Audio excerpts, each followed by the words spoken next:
Morning. It is Tuesday, May the 12th. I'm going to be reading from Psalm 16. I'm actually going to read the last 4 or 5 verses before I begin to talk a little bit. I will bless the Lord who has counseled me. Indeed, my mind instructs me in the night. I have set the Lord continually before me. Because he is at my right hand, I will not be shaken. Therefore, my heart is glad, and my glory rejoices. My flesh also will dwell securely, for you will not abandon my soul to Sheol, nor will you allow your Holy One to undergo decay. You will make known to me the path of life. In your presence is fullness of joy. In your right hand there are pleasures forever. David's writing this as a way of thanking the Lord for all that he's done for him, for understanding that in life as well as in death, when it invariably happens, the Lord is in control. I will say this, that in all these dealings that I've had recently with things going on with my dad, that this has been a constant prayer. I know my dad is in a secure place, much like David was.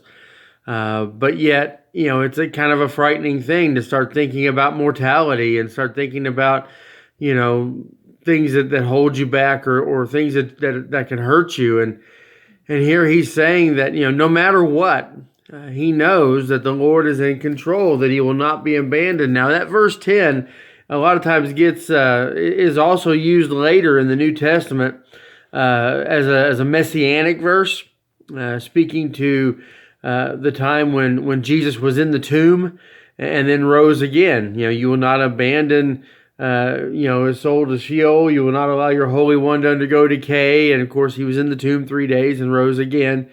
But David's also talking about himself, that he knows no matter what, God has, for lack of a better phrase, has his back. He knows that God is in control, and that regardless of what may happen on a day-to-day basis, he is very secure in the knowledge that the Lord has control. In our days, we go through all these things. As I said, I've had worries about my dad, and of course, there's the daily worry about wife and son and family and etc. We all have worries, and each day has enough worry for its own. But in this time of pandemic, we still find ourselves finding things to worry about. Things start to seem to flatten out a little bit. Maybe we're not hearing as much about cases, and yet we still worry that, it could rebound. Things open up. We're starting to see things opening up as far as like plans for businesses and whatnot to open up. And what's the immediate reaction? Fears that we're going to get a second wave like 1918 did, that's going to be worse than the first one. Could it happen? It could happen.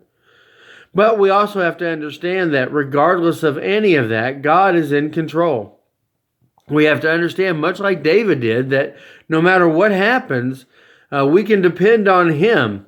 And as long as we are completely putting him before us, as long as we are continually putting our lives in him, and that means daily being in his word, daily going to him in prayer, daily praising him for everything that he's given us, daily looking to him and his word for guidance on all that we do.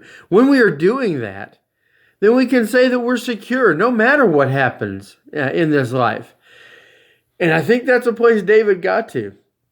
David was a man of war. Most of his entire life was spent fighting something, whether it be fighting off animals from the when he was guarding the shepherds as a younger man, to warring as a king, and even having to fight off advances from both Saul before he became king and his own children afterward. And yet he knew he was secure in the Lord. Do you have that security? I hope so. If not, dig into the Word. I hope you have a great day, and we'll see you again tomorrow.